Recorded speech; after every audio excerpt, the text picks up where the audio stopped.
I'm Rebecca, 32 years old, and I once believed family bonds were unbreakable. When Marcus proposed with that $75,000 ring, I thought my happily ever after was secured. Then my sister Allison betrayed me in the worst way possible. 6 years later, at Mom's funeral, Allison froze when she saw my husband James. Her shocked expression wasn't about jealousy, it was recognition. The truth behind her reaction would finally bring me closure I never expected. Before I tell you how betrayal led to my greatest blessing, let me know where you're watching from in the comments. Hit that like button and subscribe if you've ever had to rebuild your life after someone you trusted shattered your world. Growing up in a middle-class neighborhood in Boston shaped who I am today. Our family wasn't wealthy, but we had enough. My parents divorced when I was 14, which brought me closer to my younger sister Allison. Despite being 3 years apart, we shared clothes, secrets, and dreams. We promised to always have each other's backs no matter what. That promise meant everything to me. After college, I landed a job as an event planner for luxury hotels. The position suited my detail-oriented personality and creative flair. I loved transforming empty ballrooms into magical spaces for weddings, charity galas, and corporate events. My career was thriving, but my love life remained stagnant until that fateful April evening. The Boston Children's Hospital Charity Gala was my biggest event of the year. Everything needed to be perfect: the floral arrangements, lighting, menu, entertainment. During the final walk-through, a deep voice behind me asked, "Is the stage large enough for a surprise donation announcement?" I turned to find myself face to face with Marcus Wellington. At 38, he commanded attention without trying. His tailored navy suit probably cost more than my monthly rent, but it was his confident smile that caught my attention. "Of course," I answered professionally, despite my racing heart. "We can accommodate any announcements you'd like to make." That night, Marcus donated $1 million to the Children's Cancer Wing and asked for my number afterward. Our first date was dinner at an exclusive restaurant overlooking Boston Harbor. Our second was a weekend in New York, flying in his private jet. By the third date, I was falling hard. Marcus's life story impressed me as much as his wealth. He grew up poor, in Chicago, started coding as a teenager, and built his tech security company from nothing. By 30, he was a millionaire. By 35, his net worth exceeded $50 million. He worked constantly, often taking calls during our dates. But I admired his dedication. "You're different from other women I've dated," he told me one evening, as we watched the sunset from his penthouse balcony. "You understand ambition. You're not just attracted to what I have, but who I am." After 4 months of dating, Marcus invited me for a weekend on his yacht. As the sun dipped below the horizon, painting the sky in brilliant oranges and pinks, he dropped to one knee and opened a Tiffany box containing the most beautiful diamond ring I'd ever seen. "Rebecca, you're the woman I want by my side for the rest of my life. Will you marry me?" Tears streamed down my face as I said yes. The 7-carat diamond sparkled as he slipped it onto my finger. The $75,000 ring felt heavy, significant, a symbol of our future together. My parents were thrilled. Dad approved of Marcus's business acumen while Mom was already planning wedding details. My friends couldn't believe my good fortune, teasing me about marrying into money while genuinely celebrating my happiness. Allison's reaction seemed supportive on the surface. She hugged me tightly and admired the ring. "You deserve this, Becca," she said, using my childhood nickname. Yet something in her eyes didn't match her words, a flicker of something I couldn't name. Envy, perhaps? I dismissed it, attributing it to her recent breakup. Looking back, I should have paid attention to the subtle warning signs about Marcus. Occasionally, his phone would ring late at night, and he'd step outside to take the call. Once, I glimpsed a text from Samantha with a heart emoji before he quickly locked his screen. When I asked about it, He explained it was a business associate who was overly friendly. I chose to believe him. Another red flag. His reluctance to set a wedding date immediately. "Let's enjoy being engaged for a while," he suggested. "Why rush?" I agreed, not wanting to seem pushy. As wedding planning gained momentum, I asked Allison to be my maid of honor. We spent an evening looking through bridal magazines, drinking wine and reminiscing about our childhood dreams of perfect weddings. "I can't believe my big sister is marrying a millionaire," Allison said, running her finger over a photo of an elaborate wedding dress. "It's like a fairy tale." "The money doesn't matter," I insisted. "I'd marry Marcus if he worked at a coffee shop." "Sure you would," she laughed, but there was an edge to her voice I chose to ignore. That night, as we hugged goodbye, tears welled in both our eyes. "I love you, sis," I whispered. "I'm so happy you'll be standing beside me on the most important day of my life." "I wouldn't miss it for anything," she replied, holding me just a little too tightly. If only I had known those words would become the cruelest irony of my life. 6 months before our planned wedding date, I began noticing subtle changes in Marcus. Our regular date nights dwindled as he claimed major project deadlines and investor meetings. When we were together, he seemed distracted, constantly checking his phone and stepping away for important calls. "The Robertson contract is worth millions," he explained when I expressed disappointment over another canceled dinner. "I need to focus on closing this deal." His kiss felt perfunctory, lacking the passion that once made my knees weak. Meanwhile, I threw myself into wedding planning. We'd booked the Fairmont Copley Plaza for 200 guests, secured a renowned chef for the reception, and chosen exotic flowers to be flown in from South America. The wedding of my dreams was taking shape, even as my relationship began showing cracks. Strangely, Allison became increasingly difficult to pin down for wedding-related activities. She missed our appointment with the florist, claiming a migraine. She rescheduled our bridesmaid dress fitting twice, citing work conflicts. When she did participate, her suggestions subtly undermined mine. "Are you sure about that dress style, Becca? It's not the most flattering for your figure," she commented during one bridal appointment, making me second-guess my choice. One evening, while putting away Marcus's dry cleaning, I found a hotel receipt in his jacket pocket. The Four Seasons, a room service charge for 2 champagne glasses, dated the previous Tuesday, a night he told me he was working late. My stomach clenched as I stared at the paper, trying to formulate innocent explanations. When confronted, Marcus didn't miss a beat. "It was a last-minute meeting with investors from Tokyo. We ordered champagne to celebrate closing the deal." He kissed my forehead, adding, "You're being paranoid, sweetheart. This isn't like you." His explanation sounded reasonable, yet doubt had taken root. I began noticing more inconsistencies. New cologne I didn't recognize, sudden gym memberships he rarely used, dinner reservations made by his assistant for restaurants we never visited together. Sleep became elusive. I'd lie awake analyzing conversations, searching for clues in his inflections and choice of words. My work performance suffered as wedding planning and relationship anxiety consumed my thoughts. My best friend Taylor noticed the change in me. Over lunch, she watched me push food around my plate instead of eating. "You've lost weight, and not in a good way," she observed. "What's really going on, Rebecca?" I confided my suspicions, expecting reassurance. Instead, Taylor suggested the unthinkable. "Maybe you should hire a private investigator before the wedding. Better to know now than after." "I can't spy on my fiancé," I protested, though the idea had crossed my mind. "That would destroy trust in our relationship." "The trust seems already damaged," Taylor pointed out gently. "But it's your decision." Adding to my stress, Mom called with worrying health news. Persistent stomach pain had led to tests, with doctors suspecting potential problems. She downplayed it, not wanting to distract from wedding preparations.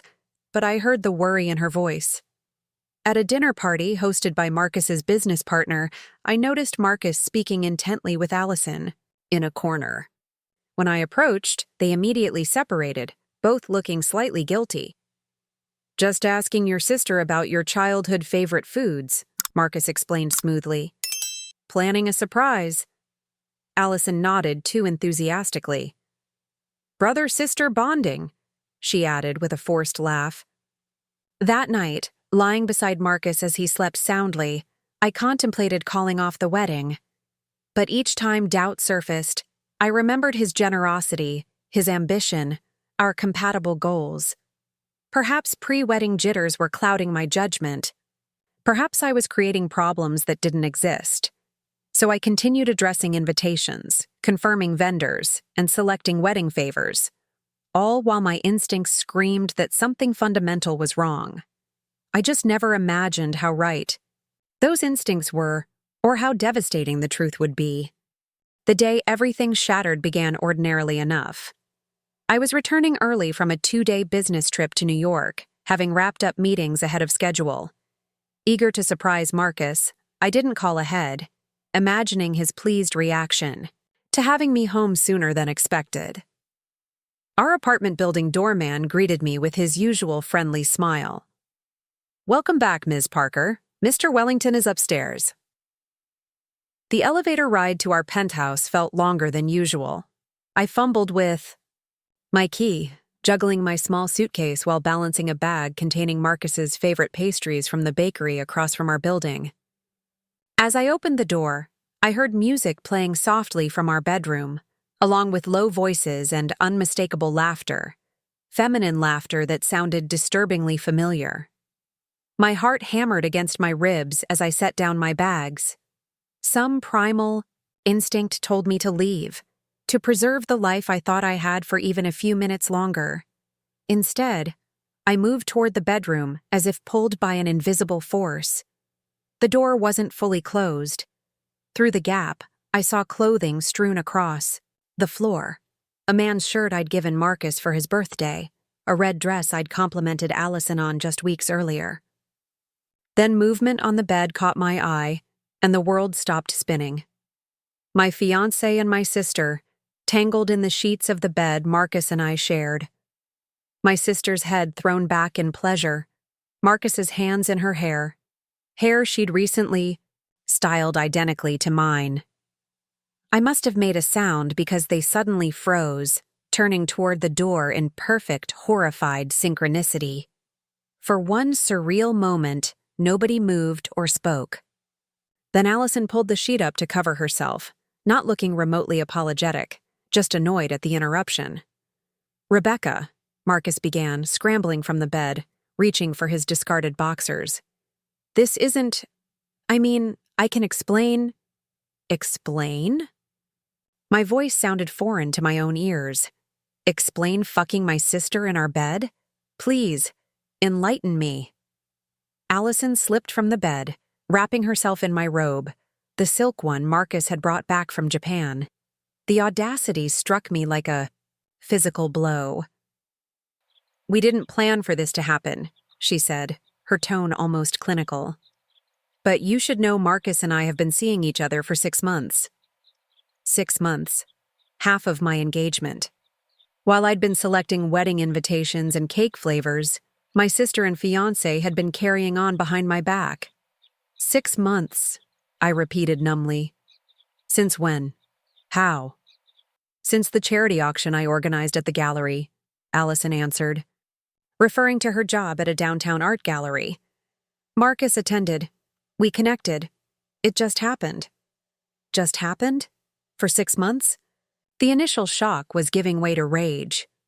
In our home? In our bed? Marcus attempted damage control. Rebecca, please. It started as nothing serious, but then feelings developed that neither of us expected. Feelings? I spat the word. You proposed to me 4 months ago. Was that before or after you started sleeping with my sister? A flash of something, guilt perhaps, crossed Marcus's face before he composed himself. I care about you, Rebecca. I always have. But with Allison, it's different, more intense.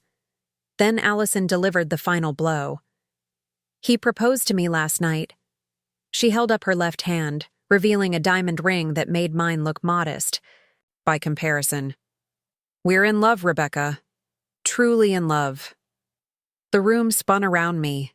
I gripped the doorframe for support. You proposed to my sister while engaged to me? Marcus nodded, looking almost relieved that everything was in the open. I was going to tell you this weekend. End things properly. Properly? I laughed, a harsh sound bordering on hysteria. There's a proper way to tell your fiancé you're leaving her for her sister? I yanked the engagement ring from my finger, feeling the diamond scrape my knuckle, drawing blood I barely noticed. Here's your ring back. Maybe you can propose to another family member with it. My cousin Julie is single. I hurled the ring at them. It bounced off Marcus's chest and landed somewhere on the plush carpet. $75,000 of broken promises. Rebecca, don't be dramatic. Allison sighed, as if I were overreacting to a minor inconvenience. These things happen. People fall in and out of love. Sisters don't sleep with their sisters' fiancés, I shouted, my voice breaking. That doesn't just happen unless you're a terrible person. We can discuss this civilly, Marcus attempted, reaching for me. I recoiled from his touch. Don't, ever, touch me again. Each word punctuated with venom. You have 30 minutes to get your things and get out. Anything left behind goes in the dumpster. This is my apartment, Marcus protested. Check the lease agreement. It's in both our names. One small victory. In this nightmare, I'd insisted on being added to the lease despite Marcus's assurance it wasn't necessary. I turned to Allison. As for you, you're dead to me. Tell Mom and Dad whatever you want about why I'll never speak to you again. Without waiting for a response, I grabbed my purse and fled the apartment. In the elevator, an elderly neighbor asked if I was feeling unwell. I must have looked as devastated as I felt. Once in my car, parked in the building's underground garage, the full impact hit me. Violent sobs tore from my chest as I gripped the steering wheel. I couldn't breathe, couldn't think beyond the images now burned into my memory. I drove aimlessly through Boston streets, running 2 red lights before reason penetrated my shock enough to realize I was a danger on the road. I pulled into a shopping center parking lot and called Taylor. They're together, I managed between sobs. Marcus and Allison, having an affair. For months, he proposed to her. Taylor gasped. Oh my God, where are you? I'm coming to get you. I spent the next week on Taylor's couch, alternating between crying jags and periods of numb silence. I couldn't eat, losing 7 pounds in days. Sleep came only with exhaustion, bringing nightmares of walking into that bedroom over and over. My phone buzzed constantly with messages from Marcus, attempting explanations and half-hearted apologies. Allison called once, leaving a voicemail suggesting we talk woman to woman about the situation. I deleted everything without responding. Through mutual friends, I learned Marcus and Allison had moved into a new penthouse together within days. They didn't even have the decency to wait, to give me time to process before flaunting their relationship. Telling my parents was another level of hell. Mom cried, holding me as if I were a child again with a skinned knee rather than a shattered heart. Dad's reaction was cold fury, promising to confront Marcus, a gesture I appreciated but declined. He's not worth it, I told Dad. Neither of them are. How could Allison do this? Mom kept asking, unable to reconcile the daughter she raised with the woman who had betrayed her sister so callously. I took a leave of absence from work, unable to face planning joyful events while my own planned celebration had imploded so spectacularly. Days blurred together. I stopped answering calls. Showering felt like an insurmountable task. One night, sitting on Taylor's bathroom floor at 3 a.m, I found myself contemplating how many sleeping pills it would take to make the pain stop permanently. The thought terrified me enough to shake me partially from my depression. I need help, I admitted to Taylor the next morning. I don't recognize myself anymore. That's the first step, she said, already researching therapists who specialized in trauma and betrayal. You're going to get through this. Not today, not tomorrow, but eventually. I nodded, wanting to believe her. But as I stared at my gaunt reflection in the mirror, I wondered if there would be anything left of me to salvage when the pain finally subsided. 2 months after discovering the betrayal, I returned to my apartment. Marcus had moved out completely, leaving behind only the furniture we'd purchased together. The place felt both familiar and foreign, like revisiting a childhood home now occupied by strangers. Wedding items still occupied corners of the space: sample centerpieces, boxes of custom napkins with our initials, a wedding planning binder thick with contracts and swatches. Taylor came over to help me sort through everything. We can recoup some costs, she said pragmatically, reviewing vendor contracts. The venue will return half the deposit since they'll likely book another wedding for that date. The florist agreed to refund 60%. Still, I lost thousands on non-refundable deposits. The financial hit stung, but paled compared to the emotional devastation. The wedding dress hanging in my closet represented the future I'd lost, not just Marcus, but my relationship with my sister, my sense of security, my belief in my own judgment. I can't stay in Boston, I decided, staring at the dress. Too many memories, too many chances of running into them. As if the universe heard my desperation, an email arrived from a luxury hotel chain with a senior event planning position in Chicago. The timing felt significant, an escape route appearing just when I needed it most. The interview process moved quickly. Within weeks, I had an offer with a substantial salary increase. The decision to accept was easy. The goodbyes were not. Mom's health had declined further since my broken engagement. Tests revealed stage 3 pancreatic cancer, the diagnosis coming just days before my planned departure. I considered postponing my move, but Mom insisted. "Live your life, Rebecca," she urged during our tearful goodbye. "I'll fight this, and you'll fight your way back to happiness. We're strong women." Dad promised to keep me updated on Mom's treatments. Neither mentioned Allison, though I learned through mutual friends that she and Marcus had set their wedding date, just 3 months after what would have been my wedding day. Chicago welcomed me with anonymous city energy. My furnished apartment in River North was sleek and impersonal, exactly what I needed. No memories, no history, just blank walls and simple furniture.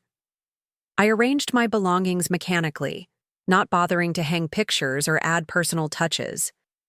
Work provided structure but little joy. I executed events with technical perfection while feeling nothing. Colleagues invited me to happy hours and weekend brunches, but I declined, retreating to my apartment each evening to sit in silence.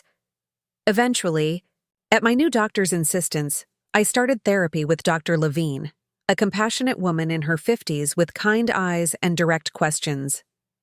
"Betrayal by those closest to us creates profound trauma," she explained during our first session. "Your reaction isn't just heartbreak, it's PTSD." Initially, I resisted therapy's process, answering questions minimally and deflecting deeper explorations. "I'm fine," became my mantra, despite evidence to the contrary. 3 months into my Chicago life, I suffered a panic attack while planning a wedding for a high-profile client. As the bride described her vision of sisterly bridesmaids and family unity, my chest constricted. I excused myself, barely making it to the restroom before collapsing against the wall, gasping for breath, vision tunneling to darkness. My assistant found me, calling hotel medical staff. The incident resulted in mandatory medical leave and intensive therapy sessions. That weekend marked my absolute rock bottom. I didn't leave bed for 48 hours, ignoring calls from work, my parents, Taylor. Dishes piled in the sink, takeout containers accumulated. I existed in a fog of depression so thick I could barely remember who I was before the betrayal. Monday morning, driving to my rescheduled therapy appointment, I nearly collided with a delivery truck when I ran a red light, distracted by my spiraling thoughts. The near miss, the truck driver's horn blaring, tires screeching, my car swerving, onto the shoulder, jolted me from my emotional stupor. I arrived at Dr. Levine's office shaking, finally ready to admit the truth. I need help, real help. I'm not living, I'm just existing. That recognition is significant, she said. Now, we can begin actual healing. She suggested a grief support group, explaining that I was mourning multiple losses, my relationship, my sister, my planned future, my sense of trust. But those people lost spouses, children, I protested, reviewing the group description. My situation seems trivial compared to that. Loss isn't a competition, Dr. Levine countered. And betrayal trauma has some of the same neurological impacts as losing a loved one. Give it one session. Reluctantly, I agreed. The following Thursday evening found me sitting awkwardly in a community center meeting room, clutching a paper, cup of mediocre coffee, surrounded by strangers with pain etched into their faces. I'm Rebecca, I introduced myself when my turn came. I'm here because my fiancé and my sister had an affair behind my back. They're getting married next month. My voice cracked on the last words. Instead of the judgment or pity I expected, heads nodded in understanding. These strangers got it. The searing pain, the identity crisis, the struggle to make sense of senseless betrayal. For the first time since walking into that bedroom, I felt less alone. The support group became my lifeline. Every Thursday at 7, I joined the circle of chairs where people shared their grief journeys without judgment or platitudes. Some weeks I spoke, others I just listened. Either way, I left feeling incrementally lighter. During my third session, a new member joined our group. James Parker sat directly across from me, his tall frame seeming too large for the standard metal chair. With dark hair showing slight gray at the temples and eyes that looked both kind and tired, he had the bearing of someone carrying a heavy load with quiet dignity. When his turn came to speak, his deep voice was steady despite the pain in his words. I'm James. I lost my wife Karen to breast cancer 2 years ago. Most days I'm okay for our daughter's sake, but sometimes the loneliness feels impossible to navigate. Something about his honest vulnerability resonated with me. After the meeting, we both lingered by the refreshment table. First timer? I asked, pouring coffee neither of us probably wanted. That obvious? He smiled slightly. I've been avoiding this for months. My sister finally wore me down. 6 weeks for me, I admitted. My therapist's persistence won out. We chatted briefly about the weather, the terrible coffee, neutral topics that felt safe. As we walked to the parking lot, he mentioned being a pediatric surgeon at Northwestern Memorial. Event planning at the Peninsula, I replied when he asked about my work. New to Chicago. Welcome to the Windy City, he said. It grows on you eventually. For several weeks, our interaction remained limited to support group conversations and brief parking lot chats. Unlike Marcus's confident charm, James had a quieter presence. He listened more than he spoke. When he did contribute to group discussions, his insights were thoughtful, never performative. 6 months into my Chicago life, I received the call I'd been dreading. Mom's condition had deteriorated rapidly. The doctors were suggesting hospice care. I booked the first flight to Boston, notifying work of another family emergency. The woman in the hospital bed barely resembled my vibrant mother. Cancer had stolen her energy, her healthy complexion, much of her weight. Yet when she saw me, her smile remained unchanged. My beautiful girl, she whispered, reaching for my hand. Chicago must agree with you. You look stronger.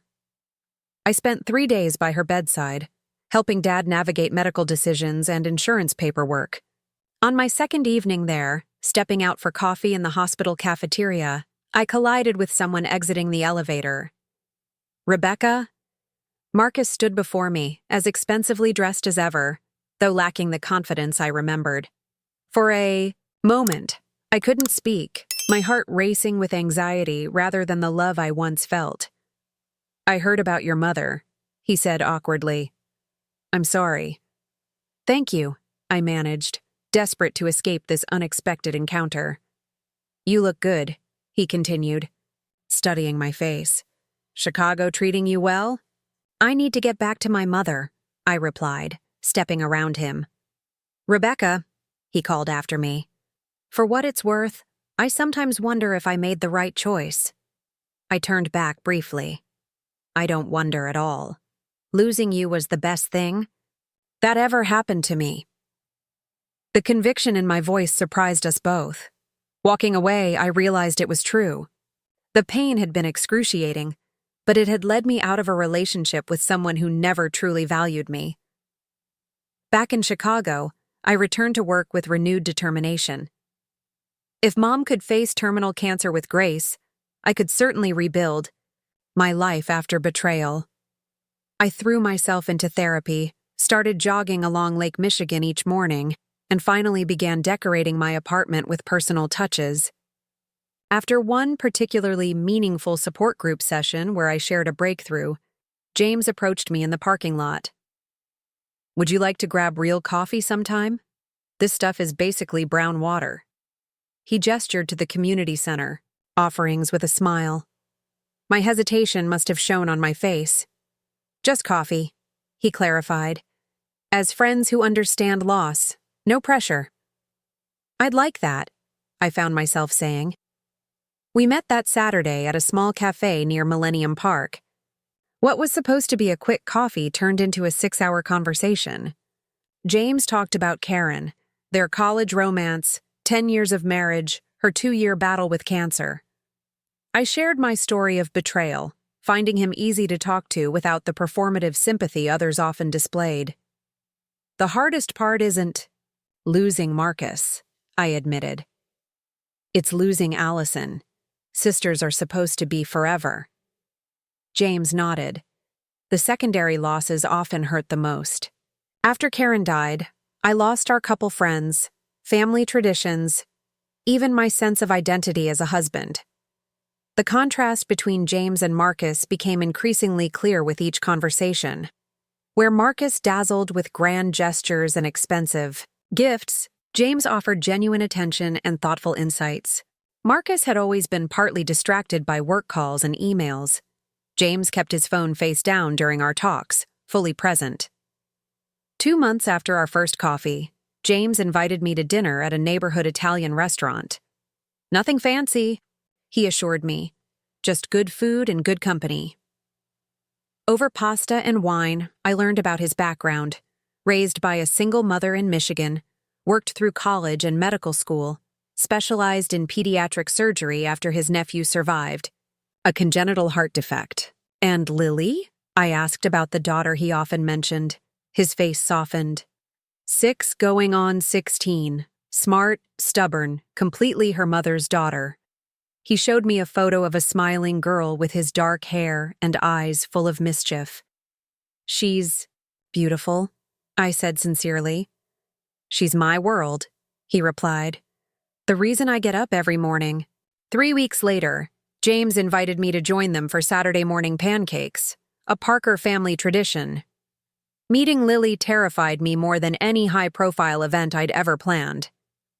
Lily answered the door in pajamas featuring cartoon dinosaurs, studying me with unfiltered curiosity. "Dad said you plan fancy parties. Have you ever met Taylor Swift?" "Sadly, no," I laughed, immediately charmed by her directness. "That's disappointing," she sighed dramatically, "but you can still help me make pancakes if you want."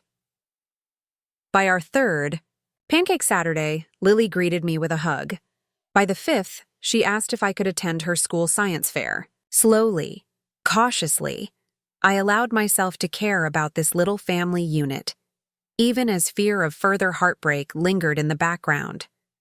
1 year after the betrayal that had shattered my world, I realized I had gone an entire day without thinking about Marcus or Allison. Instead, my thoughts had been filled with work accomplishments, therapy insights, and wondering what movie James and Lily might enjoy that weekend. For the first time, I recognized that happiness wasn't just a theoretical future state. It was already happening in small, everyday moments. The revelation brought tears, but they were different from the sobs of before. These were tears of relief, of release, of a corner finally turned. As months passed, my relationship with James evolved naturally from friendship to something deeper. There was no dramatic moment of realization, just a gradual recognition that he had become essential to my life. His steady presence and genuine kindness helped rebuild my capacity to trust, though shadows of past betrayal occasionally surfaced. My career flourished in Chicago. The Peninsula promoted me to senior event director, placing me in charge of their most prestigious functions. Clients requested me specifically, appreciating my attention to detail and calm efficiency even under pressure. One spring Saturday, James suggested a walk through the Chicago Botanic Garden. With Lily spending the weekend at a friend's birthday sleepover, we strolled among blooming flowers and tranquil ponds. "This is my favorite spot," James said, leading me to a secluded garden featuring a small waterfall surrounded by vibrant flowers. "I used to bring Karen here. After she died, I couldn't visit for months. Then one day, Lily asked to see the pretty water garden her mom loved. Coming back was painful but healing." He took both my hands in his expression serious yet tender. "Rebecca, loving again after loss seemed impossible until I met you. You understand grief without being defined by it. You've shown me, and Lily, that joy can return after pain." My heart raced as he lowered to one knee, producing a simple but elegant ring with a sapphire center stone surrounded by small diamonds. "I'm not asking you to forget your past or mine," he continued. "I'm asking if you'll build a future with us, exactly as we are. Scars, healing, hope, and all. Will you marry me?" The proposal was nothing like Marcus's grand gesture on the yacht. No champagne, no sunset backdrop, no audience. Just two people who had navigated profound loss, standing amid symbols of renewal and growth. Yet panic flared instantly. Images of my previous engagement flashed through my mind. The excitement, the planning, the devastating ending. My hesitation must have shown on my face. "You don't have to answer now," James said gently, rising to his feet. "There's no timeline. I just wanted you to know where my heart is." "It's not that I don't love you," I managed, my voice thick with emotion. "I do. So much. But the last time I said yes to this question—" "I know," he interrupted softly. "And I'd never rush you past trauma. Take whatever time you need. I'm not going anywhere." That evening, alone in my apartment, I called Taylor, who had remained my rock despite the distance. "He proposed," I said without preamble. "James? That's wonderful." Her enthusiasm dimmed when I didn't immediately echo it. "Isn't it?" I froze. "Taylor." All I could think about was Marcus and Allison and that bedroom scene. "Oh, honey." Taylor's voice softened. "James isn't Marcus. And you're not the same Rebecca who got engaged before. You're stronger, wiser. But what if I'm making another mistake? My judgment was so wrong before." "Your judgment wasn't wrong," Taylor countered. "You couldn't have known they would betray you. But now you've spent over a year getting to know James. Is he anything like Marcus?" The question clarified my thinking. Where Marcus had been charismatic but self-centered, James was thoughtful and giving. Marcus showcased wealth. James demonstrated character. Marcus demanded attention. James offered consideration. The next morning, I called James. "Can we talk?" In person? We met at our favorite cafe, the one where we'd had our first 6-hour conversation. Yes, I said simply when we sat down. His expression remained carefully neutral. Yes, to marrying you, to building a life together, to being Lily's stepmother, to all of it. The joy that spread across his face erased any lingering doubts. We celebrated privately that evening, James cooking dinner while I called my father with the news. He sounds like a good man, Dad said after hearing about James. Your mother would be thrilled for you. The mention of Mom brought fresh pain. Her condition had stabilized temporarily with new treatments, but everyone understood she was living on borrowed time. There's something else, Dad continued hesitantly. Allison called yesterday. She wanted to know how you were doing. My stomach tightened. What did you tell her? Just that you were well in Chicago, nothing specific. He paused. She and Marcus are having problems, apparently. I felt nothing, not satisfaction, not vindication, just emptiness regarding their relationship. I don't want to know about their marriage, Dad. Moving in with James and Lily came with unexpected challenges and joys. Lily tested boundaries, alternating between excitement about having me around and loyalty to her mother's memory. James navigated these moments with patience, neither forcing closeness nor allowing disrespect. Our engagement announcement brought congratulations from friends and colleagues. My parents expressed genuine happiness despite Mom's declining health. There was painful silence from Allison, though I hadn't expected otherwise. According to Dad, she and Marcus had learned of my engagement through family connections. As we planned our wedding, a small ceremony, nothing like the elaborate event I'd planned with Marcus, Mom's cancer advanced aggressively. Treatment options dwindled. James arranged coverage at the hospital, and we flew to Boston for what everyone understood might be a final visit. Mom looked frail in her hospice bed, but her eyes brightened seeing us together. My daughter and her doctor, she smiled, weakly. Show me the ring again.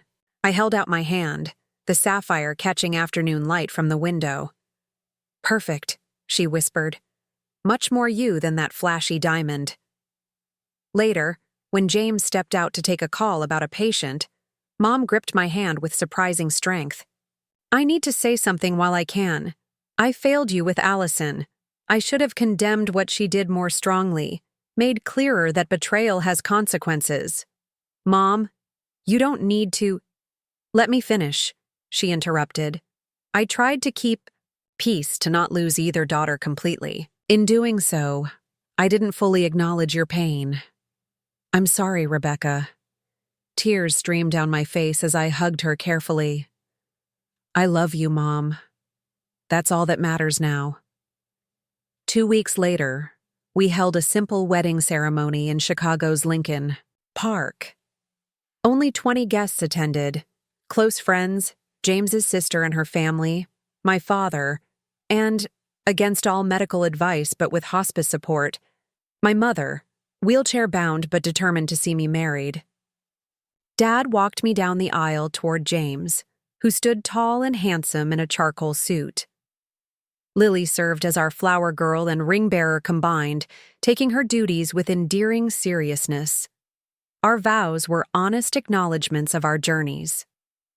I promise to honor your past while building our future, James said, to cherish the love that brought you to me, even through paths of pain. I promise to trust again, I replied, to embrace our family with an open heart, and to remember that real love shows itself through actions, not just words. As we exchanged rings, I caught Mom's eye. She nodded slightly, tears glistening on her cheeks.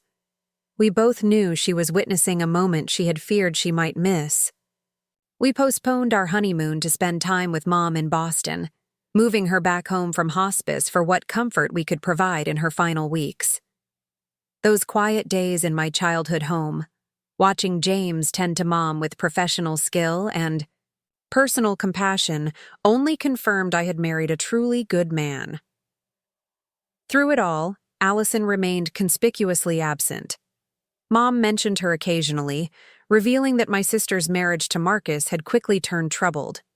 I felt nothing, but a distant sadness for what once was, a childhood bond that should have lasted forever. 6 months after our wedding, the call came in the middle of the night. Mom had passed peacefully in her sleep, Dad holding her hand until the end. James booked our flights while I sat motionless, grief washing over me in silent waves. "I'll be right beside you the whole time," he promised, holding me as dawn broke over Chicago. Lily, now understanding death from both her mother and now her step-grandmother, offered her stuffed bear for when you need extra hugs. Arriving in Boston felt surreal, the familiar skyline now belonging to a different chapter of my life. Dad met us at the airport, looking older and smaller than I remembered. He hugged James with genuine affection before lifting Lily into his arms. "Grandpa needs happy faces around," he told her, managing a smile despite his red-rimmed eyes. Funeral. Arrangements consumed the next 2 days. Mom had left detailed instructions: classical music instead of hymns, her favorite lilies and roses, specific readings she loved. Dad and I worked through the list methodically, finding comfort in fulfilling her wishes. I dreaded seeing Allison, but knew it was inevitable. When she arrived at the funeral home for the private family viewing, the 6 years of estrangement hung between us like a physical barrier. She looked older, her previously vibrant appearance dimmed by what looked like unhappiness. "Rebecca," she acknowledged stiffly, keeping distance between us. "Allison," I returned with equal formality. No hugs, no tears shared between sisters who once told each other everything.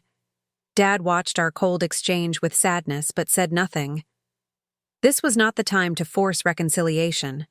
The funeral service filled the small chapel with Mom's friends, former colleagues, extended family. I delivered the eulogy with James standing supportively nearby, speaking of Mom's strength, kindness, and the dignity with which she faced her illness. "She taught me that resilience isn't about avoiding pain, but about finding your way through it," I said, voice steady despite my grief. "That love persists beyond betrayal, beyond illness, beyond death itself." From my position at the podium, I noticed Allison sitting alone in a side pew. No Marcus beside her. Her expression remained unreadable throughout the service. At the reception afterward, James, Lily, and I stood receiving condolences as a family unit. Several of Mom's friends commented on how happy she had been to see me find love again after "that terrible business with your ex," whispered phrases that carried across the quiet room. It was during these conversations that I noticed Allison, observing James more carefully, her brow furrowed in concentration. When Dad introduced them formally, something flashed in her eyes, recognition followed by disbelief. "Dr. Parker," she said slowly. "From Northwestern Memorial?" James nodded politely. "Yes, pediatric surgery. Have we met?" The color drained from Allison's face. "Not directly, but Marcus had an emergency appendectomy 5 years ago. You were his surgeon." James's expression changed subtly as he placed the connection. "Mr. Wellington, yes, I remember the case." What Allison said next stunned me. "You're the doctor he tried to sue for malpractice." My head whipped toward James. "What?" James maintained his professional composure. "There was a minor post-operative complication. Mr. Wellington developed an infection requiring additional treatment. He filed a complaint alleging negligence, but the review board found no evidence of malpractice. The case was dismissed. He didn't have health insurance then," Allison continued, her voice tight. "The additional treatments cost thousands. He was trying to get compensation." Pieces suddenly aligned in my mind. This was before Marcus became wealthy? When he was still building his company? James nodded. "The timing sounds right. It was about 7 years ago." The irony was almost too perfect. My sister had stolen my millionaire fiancé, only to discover that her husband had once tried to sue my new husband during a time of financial struggle. He never mentioned it, I said to Allison. When he met James at the hospital during Mom's illness, he acted like they were strangers. He wouldn't want to admit the lawsuit, Allison replied bitterly. Especially now that he's… She stopped abruptly. Now that he's what? I prompted. Under investigation for financial improprieties, she finished reluctantly. The company is struggling. The lavish lifestyle is mostly smoke and mirrors now. James gently suggested taking Lily for some cake, giving my sister and me privacy for this unexpected conversation. When they walked away, Allison's composure cracked. I made a terrible mistake, Rebecca, she whispered, tears finally appearing. He cheated on me too, multiple times, the same pattern. Despite everything, a small part of me wanted to say, I told you so. Instead, I felt an unexpected wave of compassion. My sister had made her choices and was living with the consequences. I'm sorry to hear that, I said simply. You were right about him, she continued. About everything. I destroyed our relationship for a man who never deserved either of us. We stood in uncomfortable silence, years of pain and resentment between us too substantial to overcome in one conversation. Mom wanted us to reconcile, I finally said. It was one of her last wishes. Allison looked up, hope flickering briefly. Do you think that's possible? After everything I did? I don't know, I answered honestly. What you did changed me fundamentally. I'm not the same person who trusted easily and forgave quickly. I understand, she nodded, wiping away tears. I wouldn't forgive me either. But, I continued carefully, Mom also taught me that holding on to anger only hurts yourself in the end. I'm not ready for sisterhood again, but maybe someday we can build something new. Something with better boundaries and realistic expectations. It wasn't forgiveness exactly, more an acknowledgement that the past couldn't be changed, but the future remained unwritten. I'd like that, Allison said softly, even if I don't deserve it. As the reception ended and guests departed, Dad pulled me aside. Your mother would be proud of you today. Not just the eulogy, but that moment with Allison. She always believed you girls would find your way back to each other somehow. We'll see, Dad, I said, watching Allison leave alone. Small steps. Back in Chicago, our life resumed its rhythm. James returned to saving children's lives. Lily started second grade with enthusiasm. I continued creating memorable events for clients while cherishing the ordinary moments of our blended family.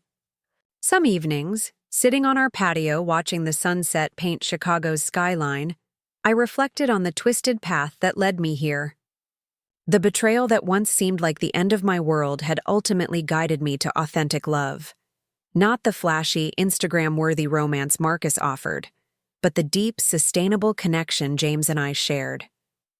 I occasionally thought about Allison and our tentative first steps toward some new form of relationship. We exchanged occasional texts, birthday wishes, holiday greetings, nothing deep, but no longer silence. Healing would take time, if it happened at all. One night, as James and I prepared dinner while Lily did homework at the kitchen counter, I was struck by the simple contentment of the moment. No drama, no extravagance, just genuine family connection. What are you smiling about? James asked, noticing my expression. Just thinking that sometimes you need to lose what you thought you wanted to find what you truly deserve. He kissed my forehead gently. Wise words from a wise woman. True forgiveness, I've learned, isn't about forgetting betrayal or pretending it didn't hurt. It's about refusing to let that pain define your future. It's choosing to live fully despite the scars, maybe even because of them. My journey from devastation to rebuilding taught me that real love isn't about grand gestures or material wealth. It's found in showing up consistently, in small kindnesses, in standing together through life's inevitable challenges. If you've experienced betrayal or loss that seemed unbearable, please know that healing is possible. Not immediately, not easily, but eventually. Your story isn't over. It's just taking an unexpected turn towards something that might ultimately be more authentic than what you lost. Have you ever had an experience where something painful led to unexpected blessings? Share your story in the comments. And if this resonated with you, please like, subscribe, and share with someone who might need to hear that life continues after betrayal. Thank you for listening to my story.